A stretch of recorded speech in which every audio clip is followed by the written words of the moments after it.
Assalamualaikum warahmatullahi wabarakatuh. Selamat siang. Kami ucapkan kepada semua yang hadir pada acara seminar dalam rangka purna tugas saya. Dan acara ini terselenggara. Terima kasih kepada Ketua Departemen Histologi dan Wakil Ketua Departemen Histologi, yaitu Bu Dewi Kartika PSD dan Bu Andwi Arisumewi MKes, yang telah memfasilitasi terselenggaranya acara seminar dalam rangka purna tugas saya. Terima kasih juga kepada teman-teman saya dari SMA Negeri Temanggung, yaitu Prof. Nurikhana yang telah berkenan hadir, dari Komite Profesor Balai Penelitian Tanaman Hortikultura, kemudian Insinyur Bambang Wisnu dan Insinyur Sapardi, konsultan dari Pertamina, dan juga Mbak Tri juga sebagai konsultan. Dan juga terima kasih kepada adik-adik teman yang ada di Departemen Histologi, yaitu Dr. Rina Susilawati PSD, Dr. Randa Dewayani Purnamasari PSD, Yaya Fasiroh PSD, kemudian Mbak Rike PSD, dan juga Satrio, Dr. Satrio yang baru mengambil S2, dan juga mahasiswa S2 yaitu Anisah dan Paksi, dan juga pegawai tendik, tenaga non-edukasi yang ada di Departemen Histologi. Kami mengucapkan terima kasih banyak yang telah memungkinkan acara seminar ini terselenggara. Yang pertama, saya akan menyampaikan presentasi yaitu peran histologi dan biologi sel dalam pengembangan obat herbal. Yang pertama yaitu kita tahu bahwasannya di Indonesia pemanfaatan sumber daya hayati untuk pengobatan telah digunakan, dan sejak lama sudah digunakan, tetapi hampir semuanya itu belum dilakukan bioaktivasinya. Beberapa senyawa aktif yang ada pada tanaman obat yang telah diisolasi, yaitu misalnya vinblastin dan vincristin, yang dipakai sebagai obat kanker yang diekstraksi dari tanaman tapak doro. Kemudian kalau kita lihat pada gambar, ada tanaman kunir yang diketahui mengandung senyawa aktif kurkumin, yang dipercaya oleh masyarakat Indonesia akar rimpang kunir ini mampu menghambat diare. Kemudian ada daun tapak doro. Daun tapak doro ini dikenal sebagai daun yang dikenal sebagai tanaman perdu yang bunganya itu dianggap bisa menghambat kenaikan gula darah. Nah, kemudian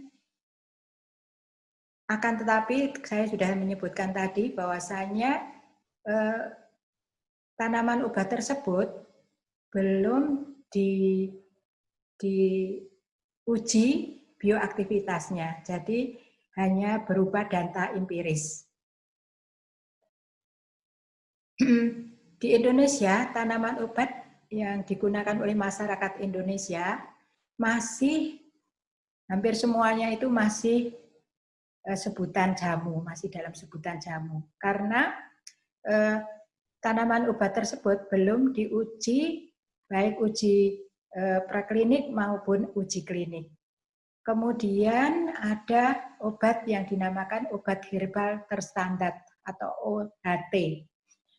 Obat herbal terstandar ini merupakan obat tanaman obat yang telah diuji secara praklinik dan telah dipatenkan.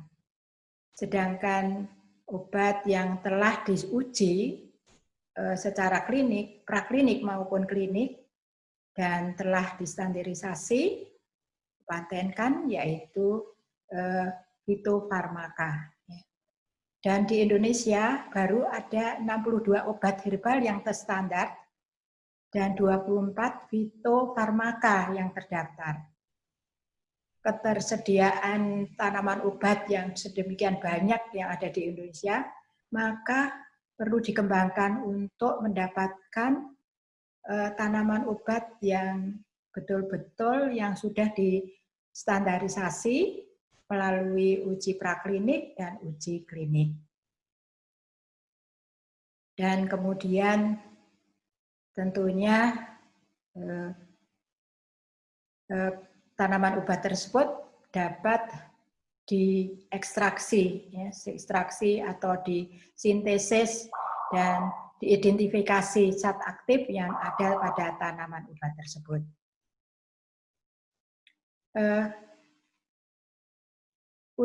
Jadi ada beberapa uji untuk, ada 2 uji untuk mendapatkan tanaman obat yang kemudian menjadi obat, ya, tanaman herbal menjadi obat.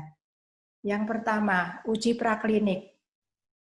Dan uji praklinik ini untuk mengetahui keamanan dan khasiat suatu bahan uji secara ilmiah yang dilakukan melalui uji toksisitas dan uji aktivitas. Uji toksisitas diperlukan untuk mendeteksi efek toksik suatu zat pada sistem biologi, sedangkan uji aktivitas untuk membuktikan khasiat suatu tanaman obat.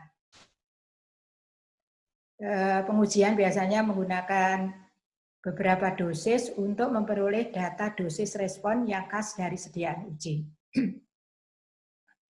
Uji toksisitas itu bisa dilakukan secara in vitro di luar tubuh ataupun uji in vivo di dalam tubuh. Jadi kalau kita lihat pada gambar bahwasanya suatu tanaman obat itu yang akan diuji itu ada lebih dari 50.000, kemudian akan diuji toksisitasnya, praklinik, dan uji aktivitasnya. Setelah itu, pada waktu hasil dari uji toksisitas mungkin hanya kira-kira 2.000 tanaman atau senyawa ya. Kemudian dilakukan uji klinik, dan uji klinik ini tentunya harus dilakukan pada manusia, baik pada manusia yang sehat maupun manusia yang sakit. Dan nanti dilihat efek toksiknya, apakah bersifat toksik pada manusia, kemudian dosis responnya juga diketahui secara detail, kemudian efektivitasnya secara luas. Nah, kemudian baru akan didapatkan tanaman obat yang dapat digunakan menjadi obat secara klinis, dan tentunya juga harus diperhatikan juga monitoring efek sampingnya. Nah, tadi sudah saya jelaskan bahwasannya uji toksisitas maupun uji aktivitas itu merupakan uji untuk mengetahui manfaat dan keamanan dari obat atau tanaman herbal yang akan diuji. Nah, uji tadi sudah saya katakan bahwasannya uji toksisitas maupun uji aktivitas bisa dilakukan pada media kultur, ya media kultur, kemudian pada media kultur tanaman atau hasil ekstraksi atau sintesis atau isolat itu diujikan pada media kultur untuk mengetahui toksisitasnya. Apakah mampu misalnya membunuh pada media kultur bakteri misalnya, apakah mampu membunuh bakteri lebih dari 50%. Jadi dikenal sebagai lethal dose 50%. Kemudian itu adalah disebut sebagai in vitro, ya, dilakukan secara in vitro di luar tubuh pada media kultur.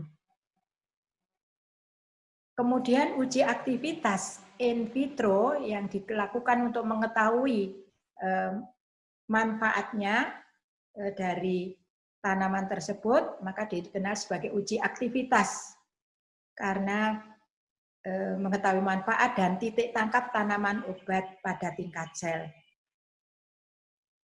Untuk itu, maka pengetahuan dasar struktur dan fungsi sel sangat diperlukan untuk mendeteksi efek spesifik obat tersebut. Kemudian pada pengembangan obat anti kanker misalnya, tanaman obat yang berpotensi menjadi obat kanker apabila bahan uji tersebut memiliki aktivitas sitotoksiknya terhadap sel lain kanker yang cukup tinggi, yang ditunjukkan dari hasil IC50 yang rendah. Jadi kemampuan untuk membunuh sel-sel kanker, sel lain kanker, lebih dari 50. Dan kemudian uji manfaat in vivo menggunakan hewan coba, ya, jadi menggunakan hewan coba bertujuan untuk membuktikan manfaat bahan atau tanaman obat terhadap perubahan struktur dan fungsi organ hewan coba setelah terpapar dengan dosis dan waktu tertentu. Organ yang diperiksa tergantung pada titik tangkap obat tersebut dan metabolisme. Jadi kita bisa menggunakan hewan coba yang telah diinduksi dengan menggunakan suatu senyawa yang mampu menyebabkan kerusakan pada organ hewan coba tersebut.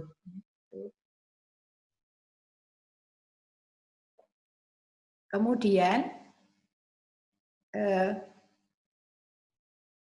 tentunya untuk histologi sebagai salah satu ilmu yang mempelajari struktur jaringan organ secara mikroskopik, ini merupakan salah satu ilmu yang menjadi dasar untuk mengetahui perubahan yang bukan perubahan struktur, ya, struktur yang ada di dalam struktur jaringan atau organ tersebut. Jadi bahaya akibat pemaparan misalnya suatu zat pada manusia dapat diketahui dulu melalui uji in vivo, ya, untuk mengetahui uji in vivo pada model hewan tadi, dilihat struktur histologinya. Kemudian setelah itu jadi histologi. Jadi histologi ini merupakan ilmu yang sangat berkaitan dengan cabang ilmu yang lain, ya. Cabang ilmu yang lain. Jadi misalnya saja mendukung kaitannya dengan penelitian fisiologi, ya, fisiologi dan farmakologi. Kita tahu bahwasanya model in vitro dan in vivo yang meliputi gangguan homeostasis dan metabolisme sel serta perjalanan penyakit perlu dipahami, ya. Jadi patofisiologinya pada model in vitro dan in vivo ini perlu dipahami dalam pemilihan dan penggunaan obat untuk menentukan penanda yang perlu diperiksa pada uji pengembangan obat. Kemudian farmakologi yang menitik beratkan pada dalam hal mempelajari respon obat, farmakokinetik dan farmakodinamik. Jadi dengan adanya histologi yang mendukung bidang ilmu yang lain, dan dengan histologi dapat membuktikan efek obat secara in situ pada tingkat molekul dan molekul maupun sel hingga jaringan. Kemudian penelitian berbagai macam tanaman obat tentunya membutuhkan kerjasama antara berbagai bidang. Nah, sebelumnya kita tahu bahwasannya di dalam organ manusia itu terdiri, jadi organ manusia itu terdiri atas jaringan, ya, beberapa jaringan membentuk organ, kemudian jaringan itu terdiri dari sel, beberapa sel membentuk jaringan, dan kita tahu di dalam sel terdapat molekul, kemudian molekul itu terdiri dari atom dan sebagainya. Ya, ini dalam gambar sudah ada, dan di dalam sel sendiri terdapat perangkat sel yang dikenal sebagai organela. Organela ini seperti misalnya mitokondria yang berperan pada pembentukan ATP, kemudian retikulum endoplasmikum yang berperan pada sintesis protein. Dan kemudian kita tahu bahwa histologi adalah ilmu yang mempelajari struktur organisasi tubuh manusia dari sel, jaringan, kemudian organ, dan hanya dapat diamati dengan menggunakan mikroskop. Sebelum sediaan itu diamati di bawah mikroskop, maka sediaan tersebut harus dibuat dengan melalui teknik pembuatan sediaan atau dikenal sebagai mikroteknik. Langkah-langkah yang perlu diperhatikan pada pembuatan sediaan histologi adalah pengambilan sampel, ya. Kemudian pengambilan sampelnya bagaimana? Kemudian sel tersebut masih untuk memeriksa pengambilan sampel ini dipakai untuk melihat sel yang masih hidup atau sel yang telah difiksasi. Dan kemudian langkah berikutnya adalah mencegah terjadi kerusakan, ya, kerusakan dari sel, jaringan atau organ, maka organ atau jaringan yang akan dilihat sediaan secara histologi harus diawetkan dulu menggunakan fiksasi, baik itu sampel hasil nekropsi ataupun hasil biopsi. Dan kemudian selanjutnya setelah fiksasi, kemudian langkah berikutnya dehidrasi, selanjutnya embedding, dan pengirisan. Untuk menganalisis struktur jaringan di bawah mikroskop cahaya, jaringan perlu diwarnai. Dan pewarnaan rutin yang dilakukan adalah hematoksilin eosin. Sedangkan untuk komponen jaringan yang perlu diamati dilakukan dengan pewarnaan khusus. Misalnya untuk memvisualisasikan polisakarida digunakan periodic acid shift. Kemudian untuk memvisualisasikan sel beta pankreas itu menggunakan pewarnaan Victoria Blue. Dan bisa juga dilakukan untuk deteksi molekul, yaitu menggunakan metode imunohistokimia. dengan label yang dapat diamati dengan mikroskop cahaya ataupun mikroskop fluoresen. Sedangkan untuk mengamati organela dan struktur yang lebih kecil dapat digunakan mikroskop elektron. Ya. Beberapa penelitian pengembangan obat herbal yang telah saya lakukan diantaranya adalah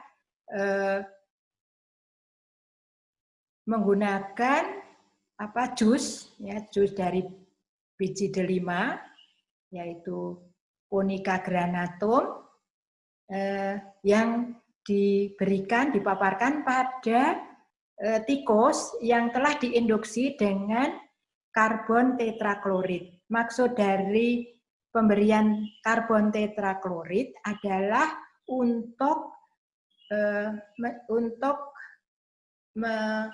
menginduksi agar heparnya mengalami kerusakan. Dan jus biji delima ini menyebabkan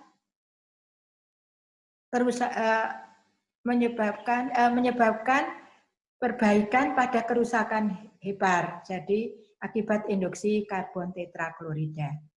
Kemudian penelitian selanjutnya adalah menggunakan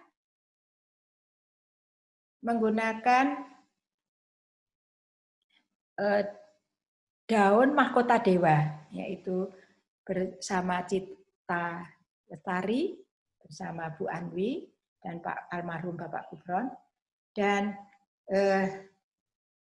ekstrak dari daun Paleria macrocarpa ini diberikan pada model tikus diabetes, dan kemudian dilihat kemampuan makropagosnya, kemampuan makropagositiknya, aktivitas makropagositisnya, dan diketahui bahwa ekstrak ini mampu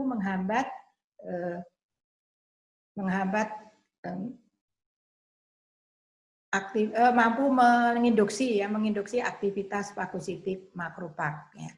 Kemudian untuk disertasi saya yaitu yang berjudul tentang pengaruh ya epoksi, yaitu 1,2-epoksi 3-dimetilfenil 4H1-benzopiran 4-onpropan, yaitu suatu senyawa sintesis dari minyak daun cengkeh. Bahan tersebut diuji secara in vitro pada sel lain, yaitu sel lain T47D dan MCF7. Kedua sel lain ini merupakan sel lain untuk kanker, jadi yang dibiopsi dari penderita kanker, tapi saya sudah dalam bentuk sel lainnya. Kemudian dideteksi ekspresi COX-2, PCNA, P53. Namun sebelum saya menguji in vitro, mengamati pada ekspresi COX-2, PCNA, dan P53, maka sebelumnya dilakukan uji sitotoksiknya, aktivitas sitotoksiknya, yaitu kemampuan untuk membunuh, atau bukan membunuh, kemampuan untuk menghambat ya pertumbuhan dari sel lain kanker payudara T47D dan MCF7, dan juga digunakan sel vero adalah suatu sel lain normal. Ternyata senyawa ini yang disebut sebagai senyawa EPI ini memiliki sel lain yang memiliki IC50 yang rendah. Jadi sekitar 10,55 kalau tidak salah, baik pada sel lain T47D dan MCF7, dan memiliki IC50 yang tinggi pada sel vero. Jadi senyawa EPI ini adalah aman untuk sel normal. Baru kemudian dilakukan uji in vitro untuk pada sel lain T47D dan MCF7 untuk mengetahui ekspresi COX-2, PCNA, P53. Jadi COX-2 diketahui sebagai antiinflamasi, kemudian PCNA merupakan, maksud saya bukan antiinflamasi, COX-2 adalah suatu protein yang berperan pada inflamasi, kemudian PCNA, protein yang berperan pada proliferasi sel, kemudian P53. Jadi ketiga protein ini diamati, hasilnya adalah baik pada sel lain T47D dan MCF7 yang diberi senyawa EPI, ternyata ekspresi COX-2-nya lebih rendah dibandingkan sel lain yang tanpa diberi EPI. Demikian juga PCNA-nya lebih rendah, jadi siklus setnya ini dihambat. Kemudian P53-nya juga menunjukkan P53-nya yang ekspresinya yang lebih tinggi dibandingkan sel lain yang tanpa pemberian EPI. Kemudian pada itu tadi adalah uji in vitro dari senyawa EPI. Kemudian senyawa EPI ini, hasil sintesis ini juga dilihat ya pada kemampuannya pada hewan coba, model hewan coba yang diinduksi dengan DMPA. DMPA adalah suatu metabolit yang dapat menyebabkan kerusakan pada sel-sel payudara. Dan kemudian pada tikus yang diberi senyawa EPI itu ternyata kerusakan dari sel-sel payudara menunjuk yang diinduksi dengan DMPA lebih berbeda dengan yang tanpa. Jadi ada dosis, bahkan pada dosis sekitar berapa dulu itu setengah setengah IC50 itu ternyata mampu ternyata berbeda dengan yang tanpa diberi senyawa EPI. Jadi sel-sel payudara yang diberi, sel-sel kanker payudara yang pada model tikus yang diinduksi DMPA tanpa diberi EPI itu berbeda dengan, gambaran histologinya berbeda. Pada model tikus yang diinduksi DMPA kemudian diberi senyawa EPI, ternyata tidak ada kerusakan pada sel-sel payudaranya. Sedangkan pada yang tanpa diberi senyawa EPI, nampak adanya sel-sel kanker pada sel payudaranya. Dan untuk itu baru dilakukan, jadi baik penelitian dari yang pertama, kemudian yang kedua, dan kemudian selanjutnya penelitian lanjutannya yaitu masih juga menggunakan senyawa EPI yang dilihat ada senyawa EPI yang diinduksi pada tikus Brochdeli yang diinduksi dengan DMPA, kemudian dilihat sirtuin 1 dan nuklear faktor Kb, ekspresinya juga ternyata antara tikus yang tanpa pemberian EPI dengan yang diberi EPI ternyata berbeda, di mana Kb ekspresinya itu pada tikus yang diberi DMPA dan diberi EPI itu lebih rendah dibandingkan yang tanpa pemberian senyawa EPI. Sedangkan sirtuinnya menunjukkan yang ekspresi yang lebih tinggi. Itu adalah penelitian lanjutan yang dari penelitian saya, disertasi saya. Namun dari penelitian-penelitian yang telah saya lakukan itu baru sebatas pada uji praklinik, belum dilakukan uji klinik. Uji farmakologi juga belum dilakukan, sehingga perlu penelitian lanjutan.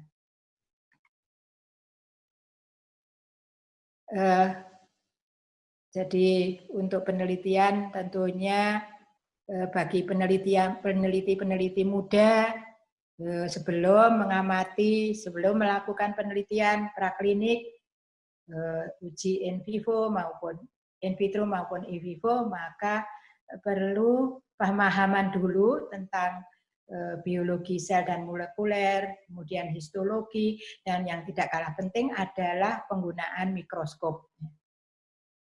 Kemudian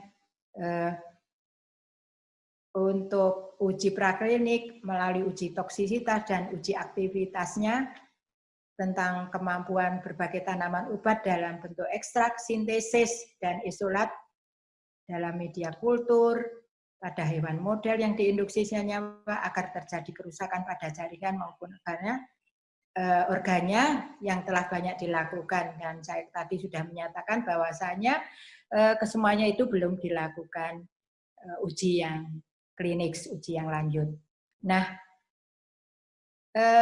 kemudian untuk pengembangan tanaman obat memerlukan kerjasama ya antar bidang ilmu, antara lain dengan bidang farmakologi, kemudian histologi, fisiologi, kemudian biosel molekuler, imunologi, dan bidang lain. Sehingga nantinya akan dapat terwujud penemuan banyak obat baru yang berhasil dari tanaman obat yang ada di Indonesia. Semoga banyak peneliti muda yang dapat meneruskan pengembangan obat ini, tentunya setelah mendapat pelatihan yang baik, jadi teknik pembuatan sediaan juga perlu pelatihan sebelum dilihat di mikroskop. Peran UGM sebagai institusi pendidikan dan penelitian tentunya sangat penting sebagai salah satu yang selama ini mengembangkan obat herbal dan telah menjadi salah satu unggulan di UGM, sehingga nantinya bisa diwujudkan di masa akan yang datang. Dan dari sekian banyak tanaman obat yang ada di Indonesia, tentunya nanti bisa didapatkan ya banyak obat baru yang memiliki efektivitas dan pada uji klinik. Saya kira itu. Kemudian akhir kata saran penulis adalah kita tidak berhenti hanya pada penelitian praklinik, namun berlanjut ya pada uji klinik sehingga banyak tanaman yang berpotensi sebagai obat bisa dimanfaatkan untuk kesehatan dengan memperhatikan uji monitoring efek sampingnya. Dan akhir kata, Assalamualaikum warahmatullahi wabarakatuh.